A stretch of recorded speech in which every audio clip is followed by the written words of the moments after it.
This is Obsessions With, and I'm Ty Haney. It's a podcast, a vlogcast? Where I interview close friends of mine and the founders building the most successful and most loved brands and businesses today, where we focus on their obsessions, what they're most obsessed with in their personal lives, the core obsession that drove them to create their businesses in the first place. Our next guest is the founder of the brand that everyone on my Christmas list got this season, not kidding.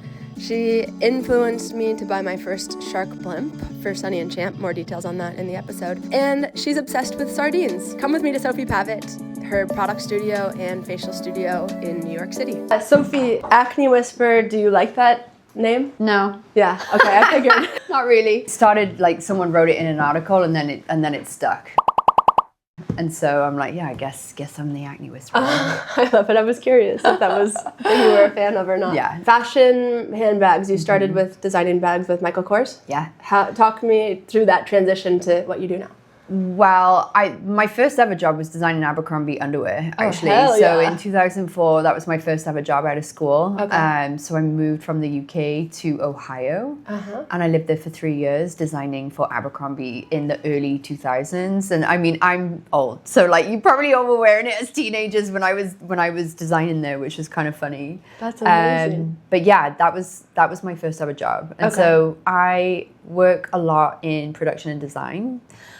With that job, then I moved back to the UK for a while, and I worked for River Island doing handbags and shoes for them. And then I moved back to the US in New York in like 2008. I worked for the Gap for a year.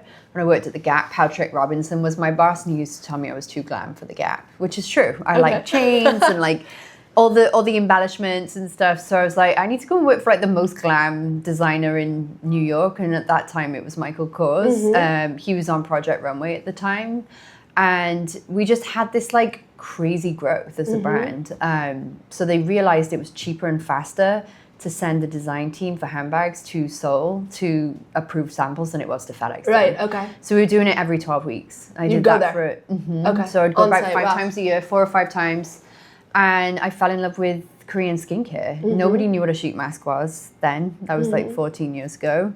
You'd come over to Sephora, you know, in the States, you either had really prestige skincare, like your department store brands, or you had drugstore brands. There was no masstige skincare. And so I was really interested in the kind of maintenance mode and the before and after transformations of Korean skincare, not only just in the products, but in the services. So you'd go for a facial in New York and it'd be like, shh, no one talk, do your thing. Yeah. You'd be left with like, you know, $200 worth of products at the end of your treatment.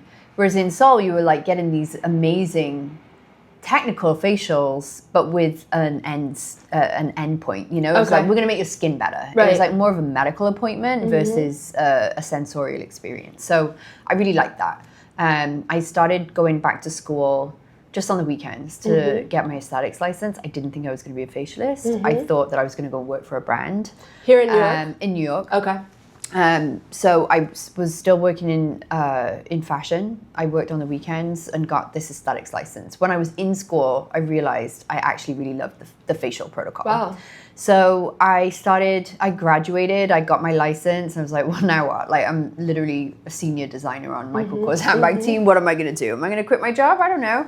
So I started giving my friends facials and then their friends facials, and it became this thing. Like, I rented a little tiny room off a chiropractor, and within a year, I was booked solid with facials.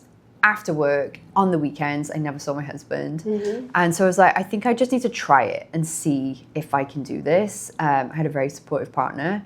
And so I quit my job and I then started working for a dermatologist. And that was an unlock for me because I loved the acne transformations I was doing at the derm office alongside a derm. But also what I was realizing was in between those derm appointments, that patient still needed care. Right. They needed extractions, they needed peels, they needed somebody to kind of bounce ideas back off of. Like, is their RX working for them? What else are they putting in their treatment? What else are they using in their routine? And so that was always really interesting to me. So that happened for like a year, and then COVID happened and the world shut down. And I had a 6-month-old baby. I was at home. Nobody was allowed to do facials in New York City.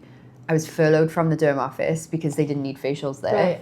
And so I was like, oh my God, what am I going to do? I haven't got a job anymore. And my husband at the time, he is still my husband, at that time was working in tech.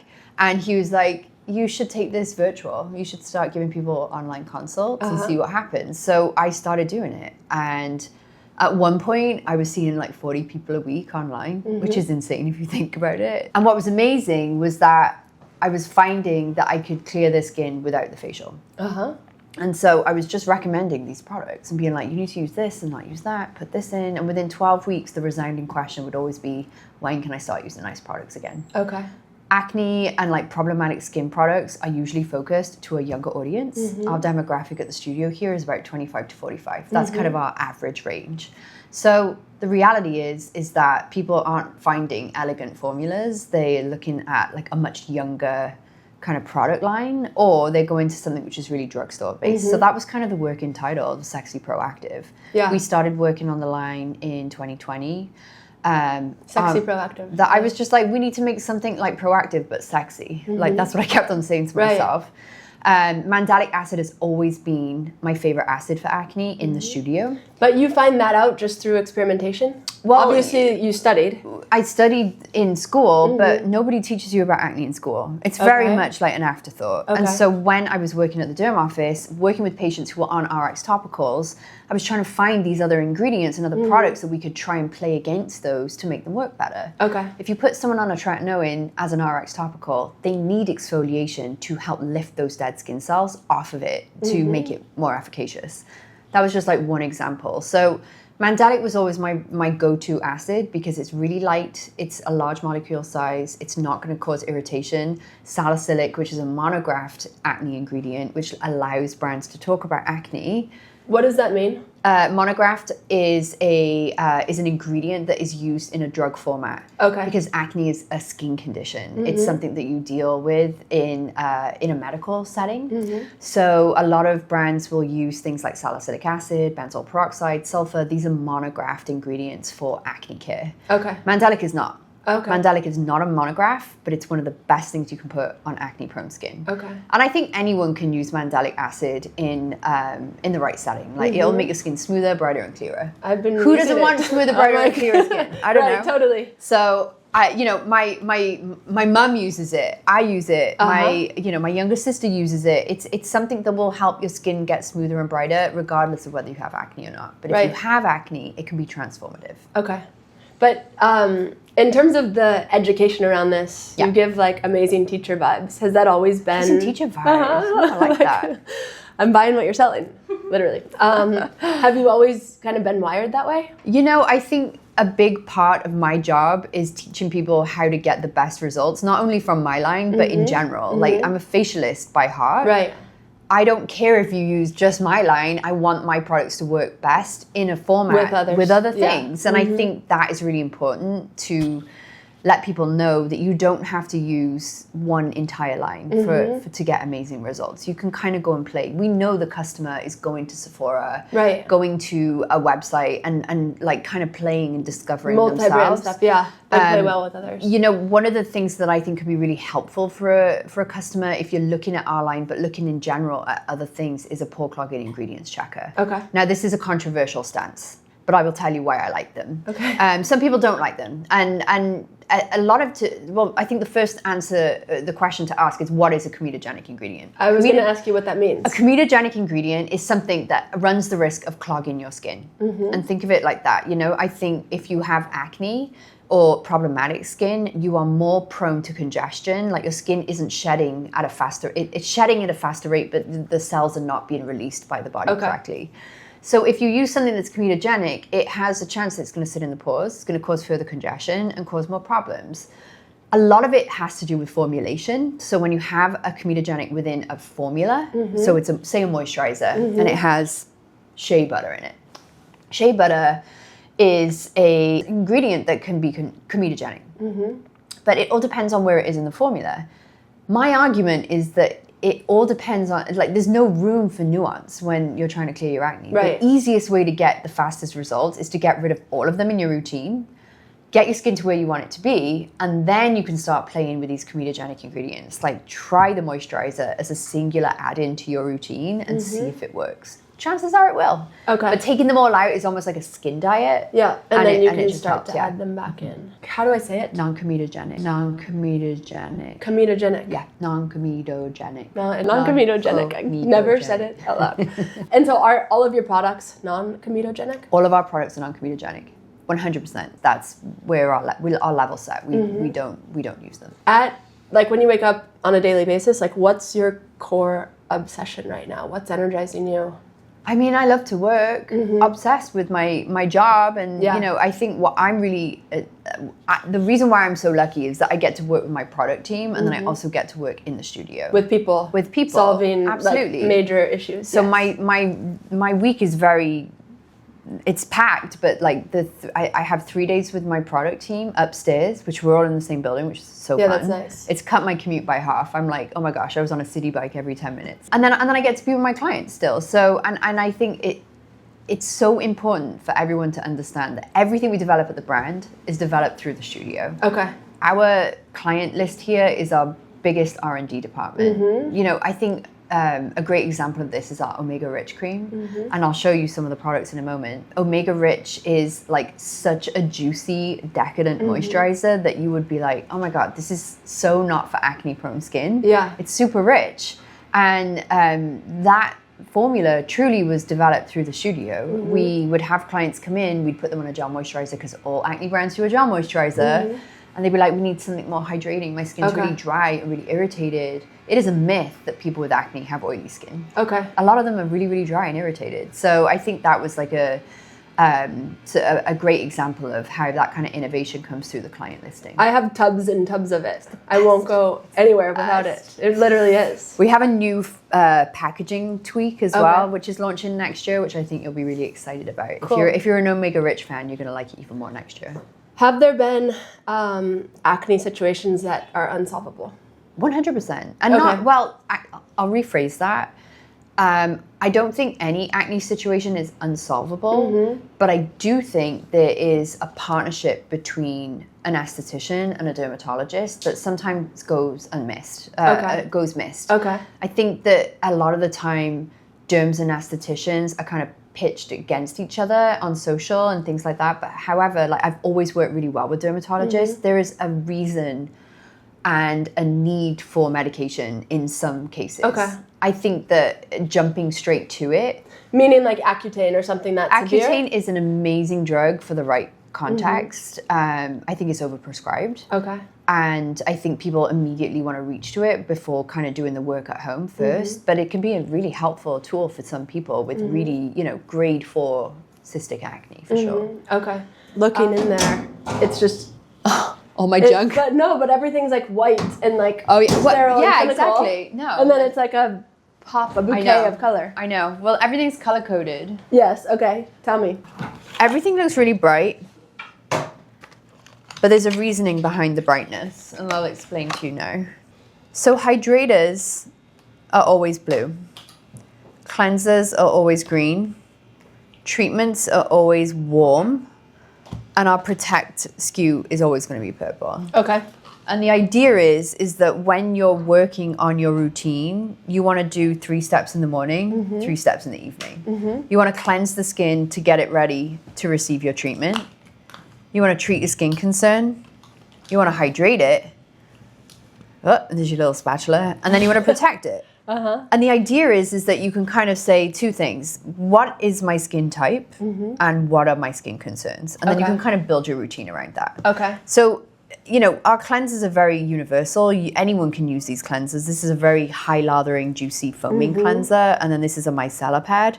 I think oils and balms are great, but not in an acne routine. The reason why is that it's not about comedogenicity, it's about the way the oils and balms work. Okay. They leave films on the skin. Think about if you had saran wrap on your skin and you try and put an active in, it's not going to be able to get through. Okay. And that's how balms and oils work. Okay. They create this very thin film on the skin and then nothing else can penetrate. So this is why I always say micellar is better than a cleansing balm if you have acne to really get those active treatments in. Do you use the spatula? Yes. And yourself? Well, see how there's like a little indentation in it? Yes. That's how much you're supposed to use. Oh. So you're just like scooping it. I like that method. But, you know, some people, it's interesting. Omega is so rich, as you know. Some people are like, oh my gosh, it's so greasy. It's so sticky and thick. And I'm like, well, how much are you using?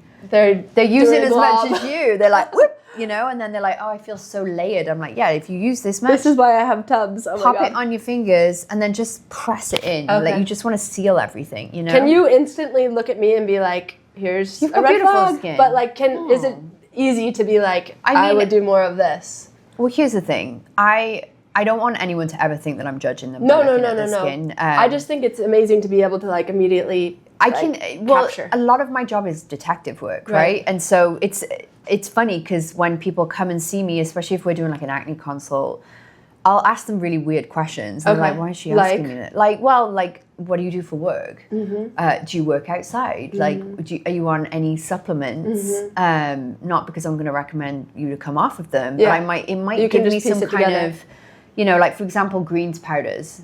There was a very famous greens powder that launched a couple of years ago. I'm not going to say the name, but we all know. You saw it on the face? The one that launched, right? And they did massive campaigns in New York, in LA, all over. Within 3 weeks of that launch, I had fitness instructors and gym girls calling me and being like, my skin is breaking out like nothing else. I need to come and see you. And it was all this one, everyone was on that powder, but it was full of spirulina. It's actually 99% spirulina. And that's a no-no? Spirulina is a sea algae, which is extremely high in biotin. And when you use something like that, if you are acne prone, that excessive amount can be excreted through the pores and cause a lot of inflammation. But biotin, I know this from Horse World, like is meant to help your hair and skin flourish, but not... How does it work though? I don't know. This is how it works. Yeah, tell me. It increases dead cells. Oh, wow. Because skin and nails... That makes... Are keratin, right? But it's building it up and creating excessive cell. Yeah.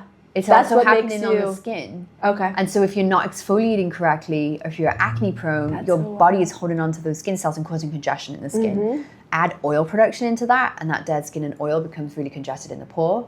That's what causes that like pebbly texture. You know, like when you spread the skin, you see that like pebbly texture on some people. Yeah. And then C. acnes bacteria is like an all-you-can-eat buffet. They love to eat dead skin and oil. Like C. acnes bacteria is like, yay, it's so let's pretty go. Though. I know, exactly. So that's why it breaks people out. Okay, interesting. But yeah, you know, so a lot of my job is detective work. What about like teenagers? Is that a different type of acne? It's not a different type of acne, but it can be definitely more aggressive because there is much more of a hormonal like switch when you have teenage boys, for example, like their testosterone just goes through the roof, and then you have this really aggressive, inflammatory acne, and that would be where I'd be like, okay, if it's not calming down within like a month or two of like a proper protocol, you need to go to the doctor. Get some medicine. Because it can scar, you know. And so that would be like a really great case, in my opinion, for Accutane or something else like that. Switching gears a little bit. I don't remember ever being this immediately influenced as when you posted this shark balloon. I got it, and it was a bitch to put together. It was a nightmare. Like, I don't think we ever even like got it properly flying because like, whatever, the electrical had an issue. Yeah, my husband was swearing at it. We still have this freaking thing. It's so fun. Did you buy the air to do it as well? Like the helium. Yeah. Oh we still have. We give him a little juice of the helium now and again. He's floated around our house. So. But yeah, it was a nightmare to put together. I bought two and I never did the other one. I was like, I need to buy there's only one of this. The little electrical tail was like, I don't know. They do a timefish one too. Have you seen that one? No. So cute. But it's so cute. Kind of outside of work, in maybe personal, family, etc. Like, what do you find you're into? Well, I have two kids. Yeah. I have two boys, which is like ironic because I have the girliest job ever, right? I have like skincare and facials and beauty and all this, and so like I have like a very like boy mom vibe out of work. I'm always at a friggin' park, running around chasing them.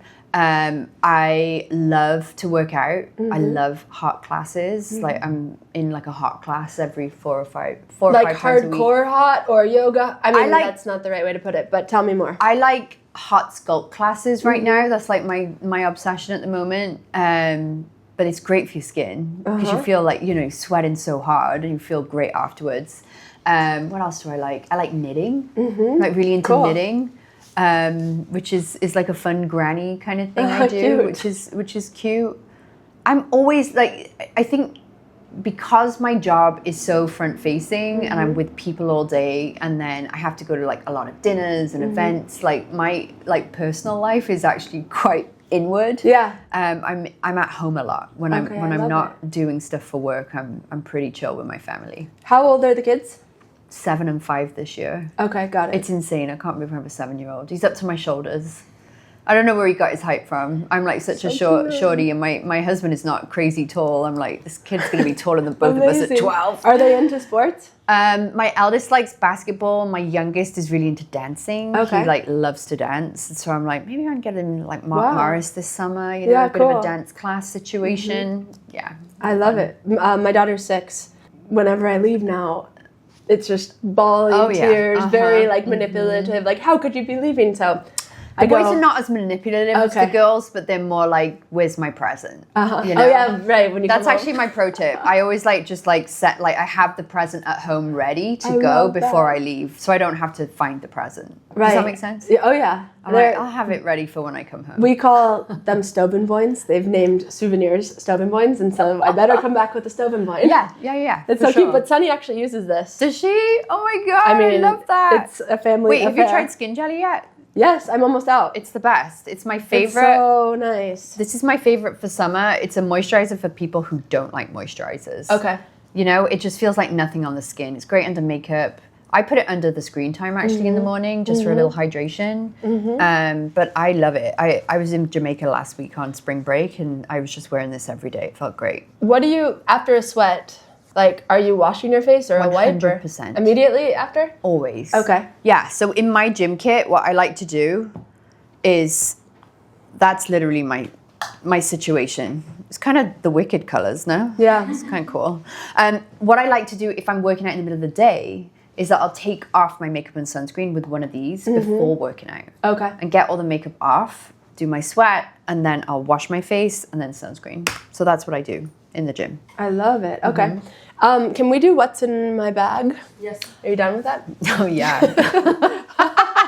Okay, I'm going to see Sandy Liang after this, and she's a friend of mine. We need to get her on TYB. She's the best. I love that. So I'm taking her goodies. Oh, yeah, cool. So I've just thrown in a bunch of goodies for her. What? Oh, you're going to die. No! I'm such a sardine. Yeah? Yeah, sardines are amazing for your skin. They're amazing for your body. They're like one of the best things you can eat. I mean, if I plug my nose, sure. They're full of omegas and oils. Every day for lunch, have you ever tried these before? This is it's like an instant soup. Okay, it's like a miso soup. But it's Korean. It's a seaweed soup. Cool. This is like my favorite thing. So whenever I'm traveling, like this is like my jam right here. I take my travel kettle with me because I'm such a grandma. This is like my lunch. For glowing skin. Yeah.